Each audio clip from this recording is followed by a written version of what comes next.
So the last time I was in the Helix, I was actually here to see my brother take part in a show called Take Me Out. I don't know if any of you guys have seen that. So I'm kind of still mentally scarred. I'm still trying to get over that.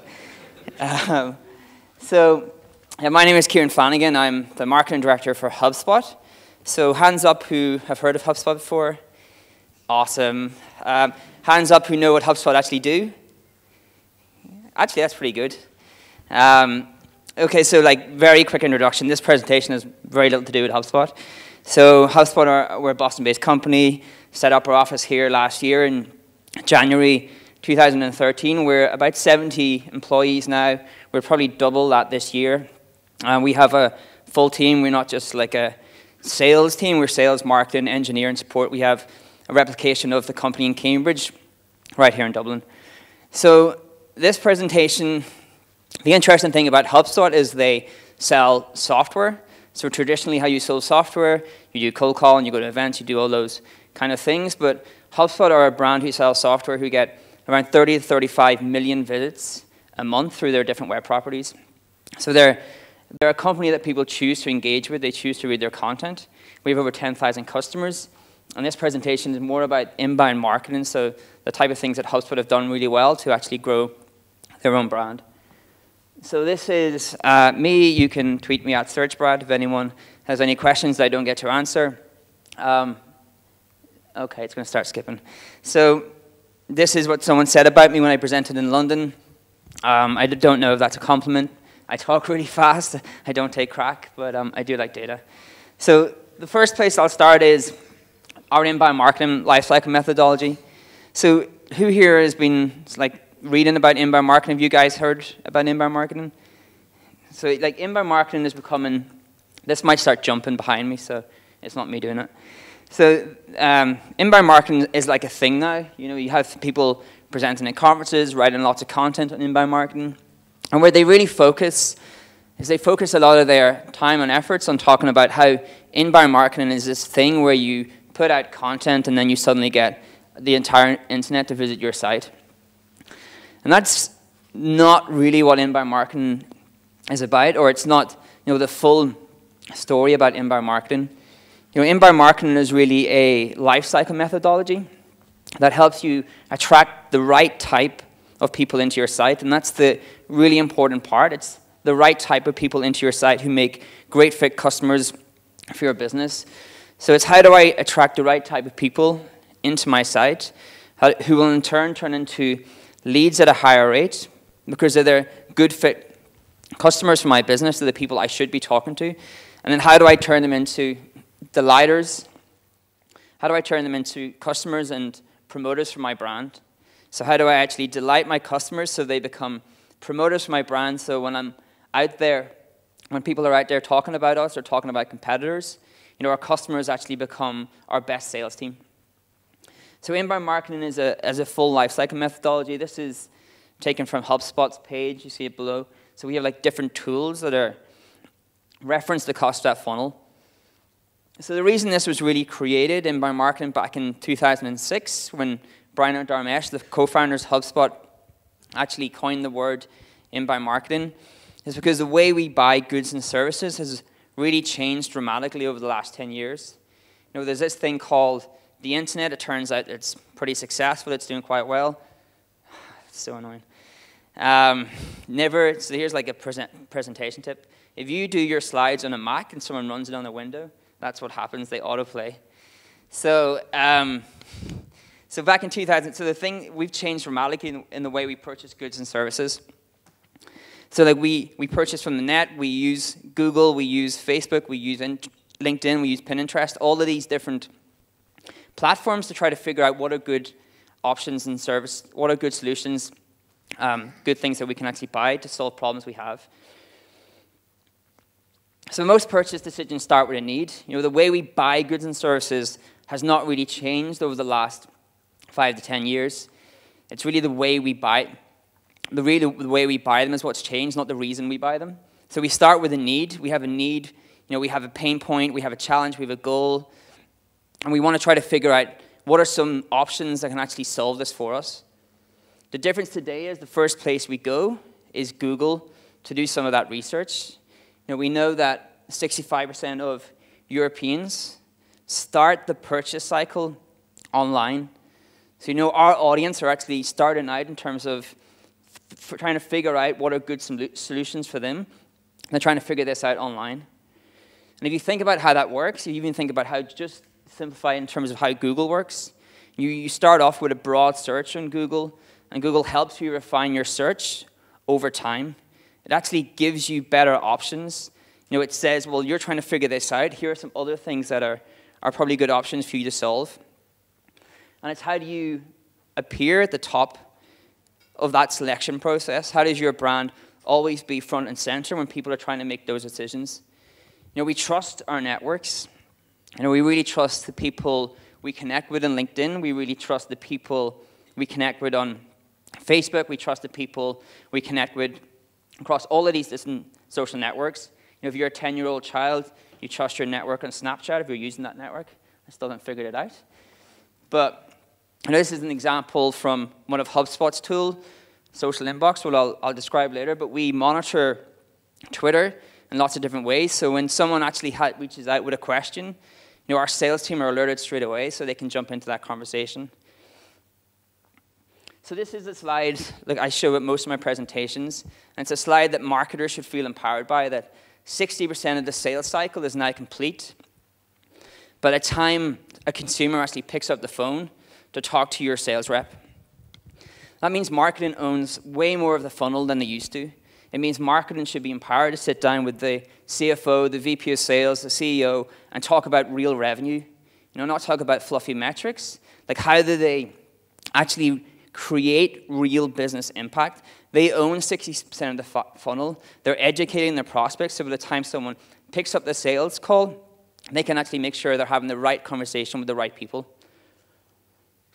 And then they convert. If you think back to the funnel I showed, they convert based upon how well you know that person. Is that the right person visiting your site? Is that the right person on your page? Are you using the right language to describe the offering that you have that makes them want to convert on that page? And we shouldn't forget about retention. So, retention is really important. If you're a B2B company, if you're a SaaS company, it costs 5 times more to retain or acquire a customer than it does to retain a customer. So that's why we focus so heavily on customer delight, why we really want to make sure our customers are happy and successful. That's why we have an inbound marketing team who are focused just on our customers, and they're measured by churn. What is the churn rate of our customer base? How many people are leaving on average each month? So the difference today is your consumer is in total control. They're choosing when and where to engage with your brand. They're choosing how to engage with your brand. And what we want to try to figure out is how we be something that doesn't interrupt what they're actually doing online. How we can be part of the conversation instead. How we can be a brand that they actually choose to engage with. And they choose to read our content. They choose to visit our site. They choose to download our content because we're offering things of real value. And that's kind of what inbound marketing is. Inbound marketing is the art of persona-driven marketing across your entire funnel. And it's not just putting content out there to attract people into your site. It's a full lifecycle methodology that attracts the right type of people in and then nurtures them to the point they're a customer and then makes sure that they're happy and successful and they're going to go out there and say good things about your brand. So the next part of this presentation really is just about what are some of the core parts of an inbound marketing strategy, some of the things that HubSpot did really well, some of the things that our most successful customers have done really well to make them successful. So the first thing is really, how do you be relevant to your audience? How do you become a relevant brand? I saw a stat actually just this morning, so I might get this wrong, and a really great presentation that was just, it's on the homepage of SlideShare at the moment, that 92% of people couldn't care less if brands disappeared. They have no affinity to any brands, and they don't feel connected to them. And what we're trying to do is, how do we create a brand that's relevant to the audience that we actually want to reach? So we did this big State of Inbound Marketing report. We do it every year. We benchmark, I think it was 4,000 marketers last year, and we had a European version. And the top goal for Europeans who were actually doing inbound marketing was to reach the right audience, and turn them into leads. So we're a B2B company. This was mostly B2B companies, so they care about leads. But you can't really reach the right audience unless you understand who that audience is, where they're hanging out, where they're consuming content. You can't turn them into leads unless you understand what is valuable content to them, that'll actually give you some information in exchange for that content. Now, I always think about content in terms of if you're giving content to someone and they need to give you, a name and an email address to actually download that, it's a value swap. Are you giving away enough value for them to feel comfortable with the fact that they're getting something out of that exchange? So what HubSpot do and our customers do to create relevance is try to understand who our audience is. And to do that, we create buyer personas. We align our whole company around these buyer personas. So anyone created buyer personas before, heard about buyer personas? Okay, that's cool. So this is Market and Mary. Market and Mary is HubSpot's primary buyer persona.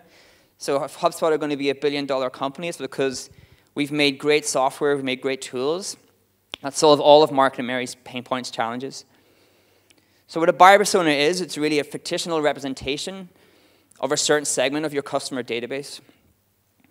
So a certain segment of your customer database have all of these pain points, goals, challenges in common. They have the same reasons for buying your product. They have the same behaviors. They share common behaviors. So you can see in this, we've added information about who Market and Mary is. She's typically a VP of marketing, a marketing manager, or a marketing director. Typically has a small team. We add some biographic information to try to bring her to life, to make her feel like a real person. But the really important things are, what are her goals? She always has to generate more leads for the sales team. She needs to produce sales collateral for them. She cares about the company's awareness. She's trying to increase their brand awareness, and she's managing the company's communications, through all of these different social tools. Her challenge is always she has too much to do. She'll always get with Market and Mary. She has no time and just too much to do to meet her goals. She has all of these fragmented point solutions. So she's using Google Analytics, she's using WordPress, she's using social media tools, she's using SEO tools, and she has to manage all of those different tools to try to meet her goals. So what we really care about is, how do we solve those challenges? How do we solve those pain points? What are her reasons for buying HubSpot? Well, she buys HubSpot because we give her one platform. She can do all this through the one platform. She doesn't need individual point solutions. We teach her this thing called Inbound Marketer, which helps her with her leads, helps her make the sales team more happy. And we give her closed-loop reporting so she can show the CEO that she's creating real business value. She's actually generating real sales, real revenue.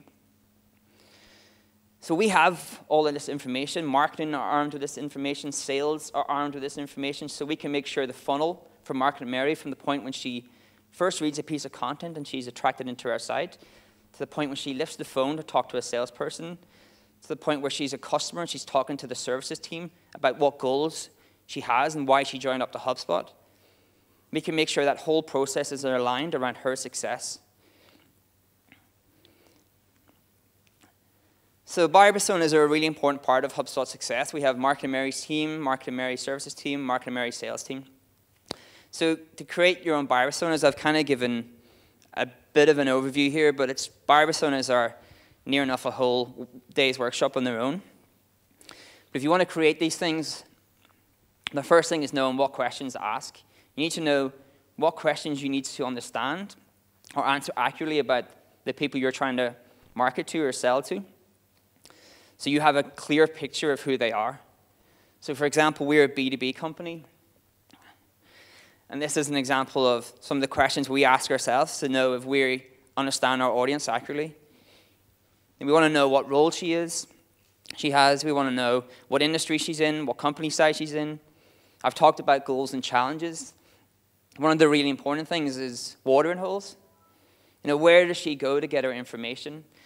If I speak at conferences, I spoke recently at one about social media, you always get asked the same questions. Should my company be on Twitter? Should I be in Google+?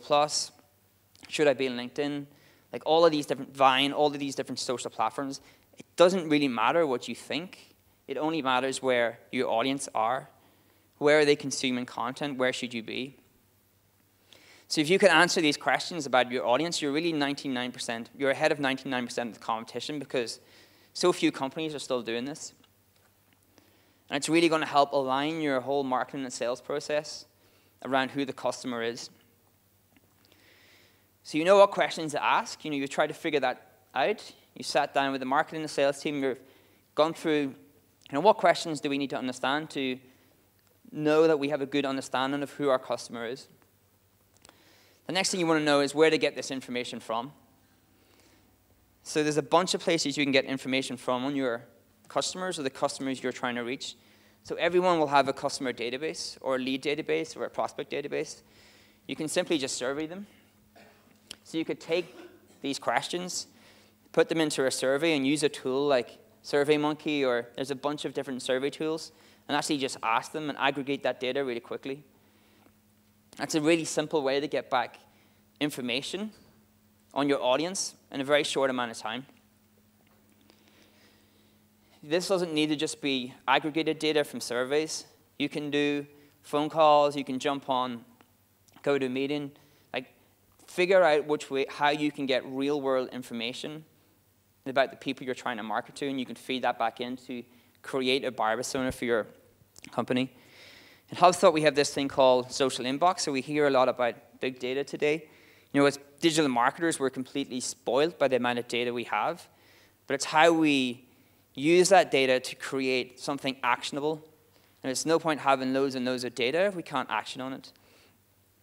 So we have this thing called a social inbox. The social inbox allows us to listen to, and on Twitter, and use that data to map it against our own contact database. So what that means in this example, I can create lists on near enough anything. In this example, I've created a list of all of our customers who are talking about HubSpot. And that way, I can start to make, sense of all of that data out there. I know that this is just a stream of Twitter, people's Twitter feeds who are actually our customers. I can start to try to understand what they care about. I know who the sales rep is for this person. I know exactly who the company is. This gets really interesting when you think about lead nurturing. So marketers, in my opinion, think about lead nurturing too narrowly. They think lead nurturing is just email. You get someone in, they become a lead, you put them on an email track. You're kind of making the assumption that all that person does from the point when they become a lead and they're in your email lead nurture track is they just sit there waiting for your emails. They're actually out there across the web doing lots of other things. So we have a Twitter list just for people who are in our email lead nurture tracks, and we can listen in on what they're saying on Twitter. And as soon as they have a question about marketing software related to HubSpot or related to competitors, we can jump in that conversation. We also do a bunch of things where we retarget everyone who's in lead nurture tracks. I don't actually think I go into that. But that's how you make sense of real social data, how you make it actionable. We have a lead intelligence tool that shows us a timeline of every interaction you've had with us, from the point when you first come into the site to when you become a lead and you become a customer. So I can use this information to try to figure out what content attracted you into our site, what content attracted you or helped you become a lead, what content helped you to make the decision to become a customer. So again, I'm using all of the data I have to try to figure out what is the value I can add to my different buyer personas. If you guys know HubSpot, so you've probably gone, holy shit, we have to fill out a lot of forms when we want your content. We use that data we collect in forms to segment our whole database and change the experience based upon the information we have about an individual. So we know Marketing Mary is in a certain company size. So her experience is really different from Corporate Kathy, who's another one of our buyer personas. She's in a company of 500 plus. She really cares about MoFu tools more than tofu tools, even though, to be honest, she thinks about marketing the wrong way a lot of times. But her experience needs to be different. Her education process needs to be different, and form help us do that. And the easiest way to create buyer personas is actually talk to your sales team. So I don't know if many of you are in B2B companies, but typically there's like a weird relationship between marketing and sales, where marketing think that they do a great job at giving sales all of these leads, and sales they don't think sales do a great job of following up on them, where sales actually think marketing have no idea what they're actually doing, and they just generate crappy leads, and they're wasting their time. We work really hard in HubSpot to actually align our marketing and sales team. The buyer persona is part of that. And we get a lot of our information on what content we produce and who our buyer personas are from our sales team. They give us amazing ideas for content because part of their qualification process when they're trying to take someone from a prospect to customer is what are your goals, what are your challenges, why do you need to buy HubSpot? And we use that information to produce content to attract more of those people into our site. So, you can put this into a really simple process. If you really wanted to create a buyer persona tomorrow, you can get started quite quickly. You just need, a brainstorm session between around 7 to 10 people, and usually make it cross-functional, marketing, customer services, sales. Then you try to figure out how I can get some data. So in that brainstorm session, what you usually do is make assumptions about who your audience are. The best way to do it is a whiteboard, sticky notes, everyone just brainstorm, empty out their brain, and the assumptions everyone in the room validates or says, yeah, we believe this is something that's correct. You put them on the whiteboard. Everything else goes into the bin. Once you've done that, you look for data to actually validate those. So that can be the things we've just talked about, customer services, or customer surveys, talking to the sales team, your own tools, where you're collecting data. And then you write a persona and then find a photo. The photo is actually a really important part of having a clear persona because it really brings that person to life. And then you test. So you want to iterate on this. Now, all successful marketing is based upon iteration. If you fail or you can figure out like what's going wrong, you put that back into your process and you make it better. So that's buyer personas. So we've created our buyer persona. We have a clear understanding of who our primary buyer persona is, who our secondary buyer personas. And we do that because we want to create content to start attracting these people into our site.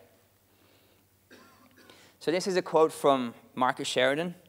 Marcus Sheridan is at the sales line. He is an amazing marketer, an amazing speaker. His blog's really good as well, if anyone's interested in learning more about content. And Marcus Sheridan has a really interesting story. I'm just going to go back forward. I might stop doing that if I do that. He was a HubSpot customer back in 2007. And one of the things I get a lot when I talk at conferences is, I'm in this industry that it's just impossible to create content about. It's easy to create content if you're in marketing. There's loads of industries where it's really difficult to create content on because it's just not interesting. Marcus Sheridan sold a type of swimming pool. So it's not the typical industry you would go, this is going to allow me to create some amazing content. And at the time, his business wasn't doing so well. And he bought HubSpot, and what he did was really smart. He got his customers' top 30 frequently asked questions and created a whole year's worth of content around answering those questions in lots of different formats. His company became the most successful of its kind in the US. He's now a HubSpot partner. He was recently profiled in the New York Times because he's such a well-known marketer. He started off selling swimming pools. And the reason I love this quote is because what he says is that great content is the best sales tool in the world. And too many people think about content, or too many marketers think about content as the thing that attracts someone in, and I'll measure myself on how many visits I get. Content actually powers your whole funnel. It turns someone into a customer. It's a thing that really helps them become customer. So you want to think more about how can I use content right across my funnel, not just to attract people into your site. So it's really easy for HubSpot to talk about, creating content, and we create a lot of content. I'm sure you guys know. And it's really easy for us to do that when we're a company now of 700 people. The content team, I think I talk about it later, is actually only 7 people, which people, they can't understand. But HubSpot started back in 2006 with 2 guys and a blog. We didn't start with 700 people. And what they really had was a belief that the way consumers are buying goods and services were changing. So they were really consistent with the content they put out. They didn't give up. They didn't let that first 12 to 18 months put them off. They believed that they were persistent with the quality of content they were putting out, and if it was mapped to the right buyer personas, over time they're going to be successful. And it's really strange in inbound marketing. We've done a benchmark report of 7,000 customers who are all doing inbound marketing, and the traffic looks the exact same. You get the hockey stick effect. And we're going to talk a little bit later why you get that effect. Because inbound marketing, the more you do it, the bigger the long-term value is over time. The bigger the results get. And I'll describe why that is. So you really want to think about how you can be scrappy. Don't let the fact that you're a small team where there's only one of you as a marketeer, don't have the resources to take on content, don't let that put you off. There's always time to create content because it creates real business value. It's not a nice to do, just something, well, if I get time to do that, I'll just make some time from it. It's a thing that can help really scale and grow your business if you do it correctly. Really value, this is my favorite thing because this is actually my dog. And we didn't put the dummy in her mouth. She picked it up off the ground. So great, really great content teams. They do not need to be the industry experts. If you're in an industry that takes a lot of expertise to create thought leadership content around, your content person doesn't need to be that industry expert. Think of them as a great journalist team. They can suck in the information from across the experts from within your company. You could have your CEO sit with a really good content person, do an hour's interview, and they can turn that into an ebook. They can turn that into a series of blog posts. They can turn that into a series of tweets, Facebook updates. They can turn it into a slideshare. You think creatively about the problem. Too many people don't think creatively about how I can create content. There is tons of students, smart students doing journalism. That whole industry is not doing amazingly well. So there's tons of places to get these type of people from. So think creatively about how I can scale that team with the resources and budget I have. And the reason you get that hockey stick effect is really because of this stat here. Everyone in HubSpot, we're data obsessed. So everyone in HubSpot carries a lead quota. Our blogging team have a lead quota of about 15,000 leads a month. We create about 70,000 leads a month. 70% of the leads they create each and every month are from old content. So think about that hockey stick effect. This is why it happens. Because they've built up historical value in the content they've created that produces long-term benefits in terms of repeat organic visits, repeat organic leads, month over month. So they could go on holiday in May, which they really couldn't because they keep getting their lead quota increased. But they could go on holiday and still hit 70% of the number today based upon things that they've built up in the past. And that's why inbound marketing works. It's because you're building a real organic audience for your brand. You're not renting attention. As soon as your budget gets cut, and if you're reliant on paid, then everything gets cut. You don't have this kind of repeat return visits from all of these different organic channels. And roughly, in terms of our data, organic converts in terms of lead to customer about 3 times better than paid. And paid's actually getting worse. So you can create a content machine from a number of different categories. If I think about content, these are the easiest categories to get started on in terms of the different types of content you can produce. Each of them has a value. So they have short-term traffic, they have long-term traffic, audience quality, and a word that I can never really pronounce, virality. I don't know why I put it up there, just to make myself look stupid. So the first one is curated. Curated is simply taking the best things that people are producing in your industry, collating them, and reproducing them for your audience. Which sounds not that valuable. It does create short-term traffic, long-term traffic, and the V word. But you think, well, that's not going to be that valuable. I'm not going to be able to scale my business in that. So who's heard of Upworthy?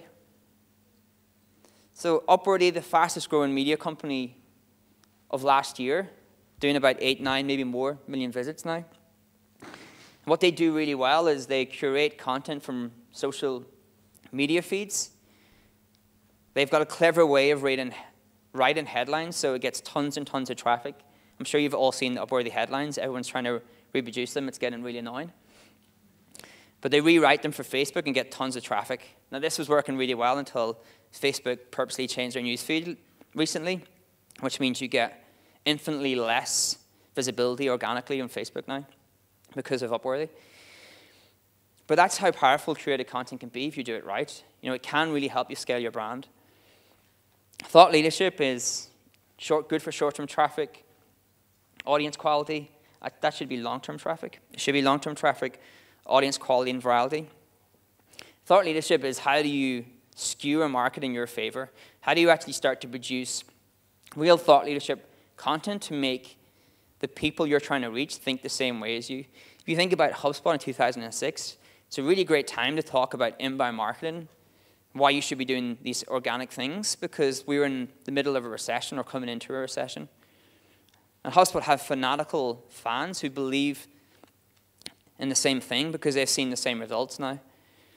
So thought leadership content is a really important part of you becoming a leading brand in your industry. This is my favorite example of any content project ever, probably, is LinkedIn's influencer program. It's just amazing marketing. Just get all the most popular people in the world right on your blog and take their audience over to your platform. That's how you do content marketing. So how-to posts is where we really grew up from. They're great for long-term traffic and audience quality. Audience quality, if you think about it, makes total sense. You're teaching the people who make great fit customers for your business how to do something. How-to content gets rewarded month over month, year over year with organic traffic because they usually rank really well. That's where we started off. We do all this different types of content now. I think we have 5 to 6, maybe 5 blog posts a day. So we cover lots and lots of different types of content.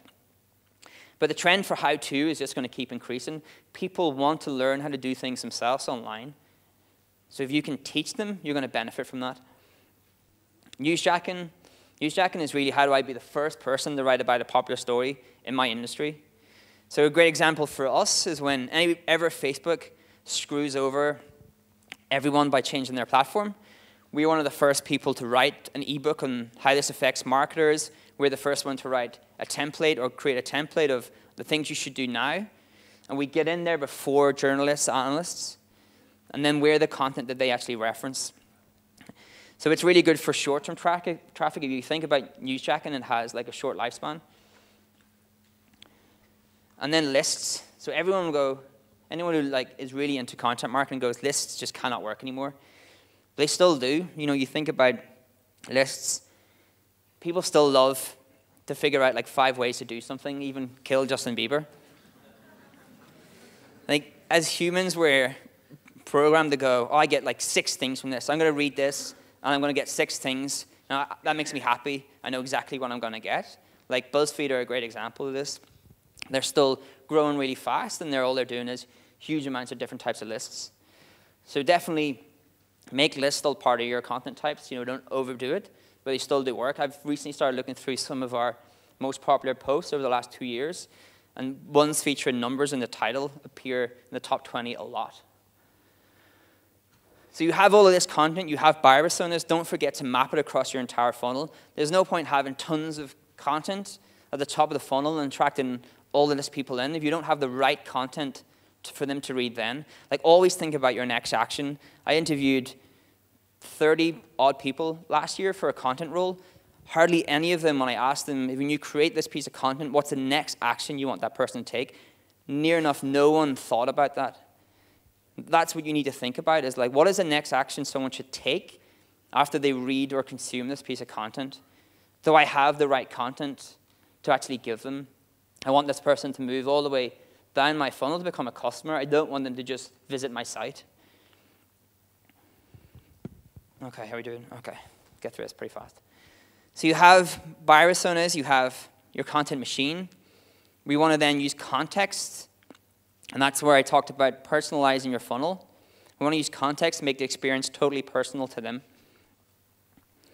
So these meet 2 of our other personas. Enterprise Erin, we've changed her name recently. Corporate Kathy, I've just noticed in the background. I didn't change that.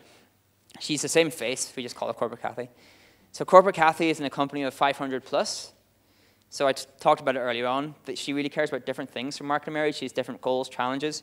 Owner Ollie is just company of 1 to 10, and he's trying to do things fast. He's the guy who's trying to be scrappy, the guy trying to figure out what's my customers' top 30 frequently asked questions and how do I get content out there as quick as possible. He doesn't really care about a lot of things. He cares about fast growth. So we want to market to these two really differently all the way through the funnel. So we produce like 5, 6 blog posts a day, but we have 3 personas. So not all of those blog posts are targeting the same people. For Enterprise Erin, we want to give her a blog post on a real enterprise subject. On Owner Ollie, we talked to him about how Google is destroying small businesses. So we do something quite clever across our site. So actually our whole site, this is one example, our whole site will adapt based upon the data we have about you. So the home page, the product pages, the pricing pages, everything on them is dynamic. Everything can change based upon who you are and the data we have. And this is a really small example, but if Enterprise Erin is reading this blog post, and she's not a lead in our database at the moment, she's a brand new customer, then the call to action she sees at the bottom of that blog post is for an ebook around doing inbound marketing in the enterprise. She's just reading about an enterprise subject, so we figure she want to download an ebook that explores that subject a lot further. If she's already a lead in our database and she's reading the exact same blog post, then we don't want to show her that call to action. She's already consumed a lot of our content. We're trying to move her further down that funnel. So we show her something that's a bit more, we show her a call to action that shows she has more intent to purchase. So this lead type is an inbound marketing assessment, and it's really a call with one of our sales guys. So very subtle changes based upon the data that we have about her. So if she was a new visit, the one on the left, we would send her to that landing page. We're trying to convert her into a lead. And for all the enterprise errands, they go into a list, and we can automatically send them an email, a follow-up that's totally relevant to them. We have all of this data. We know exactly what they're doing on our site. We know the content they're consuming. So we know exactly what type of email to send them. I've talked enterprise errand. This is a simplistic example. I wish it worked this simple that you could just send 3 offers and she would convert. But the next offer could be something around a product demo, exclusive product demo for our MoFu tools. Again, if you think about what she's done, she's come in, she's read an enterprise subject, she's a new lead in our database, she's downloaded an ebook all around enterprise and inbound marketing.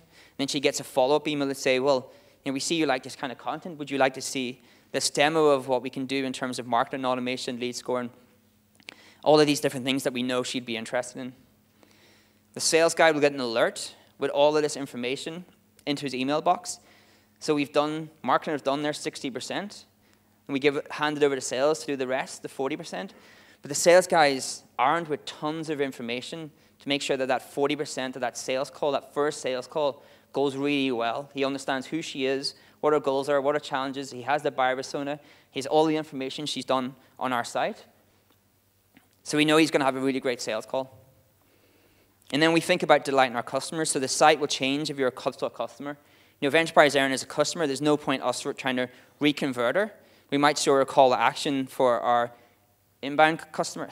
Thank you. Our inbound conference in Boston takes place every year, about 8,000 people this year, but there's tons of stuff for customers to help them be successful. So in that way, we've personalized her whole experience using content, using the data we have about her to make sure that she's happy, successful, to make sure she has an awesome time. Yeah, I'm finished. That's cool.